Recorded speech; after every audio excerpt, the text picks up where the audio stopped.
আমার ছোট্ট সোনামণিরা, উইয়ার কিডসে তোমাদের সবাইকে স্বাগতম। চলো আজ আমরা পড়ব প্রথম শ্রেণীর সহজ পাঠের চতুর্থ পাঠ।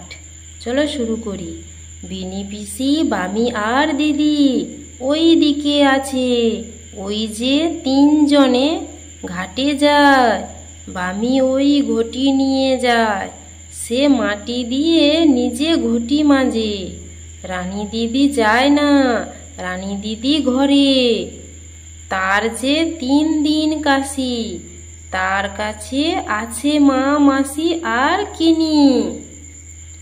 চলো ভাই নীলু, এই তাল বন দিয়ে পথ, তারপরে তিল ক্ষেত, তারপরে তিসি ক্ষেত, তারপরে দিঘি, জল খুব নীল, ধারে ধারে কাদা, জলে আলো ঝিলিমিলি করে, বক মিটিমিটি চায় আর মাছ ধরে।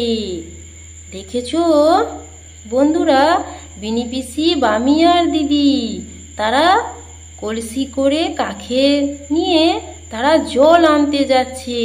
দেখেছো এই যে দিঘিটির পাড়ে দেখো কত তাল গাছ সারি সারি হয়ে আছে। দেখেছো সোনামণিরা, তোমাদের যদি ভিডিওটি ভালো লেগে থাকে তাহলে তোমরা চ্যানেলটি সাবস্ক্রাইব করে রাখো এরকম আরো মজার মজার নতুন নতুন ভিডিও পেতে।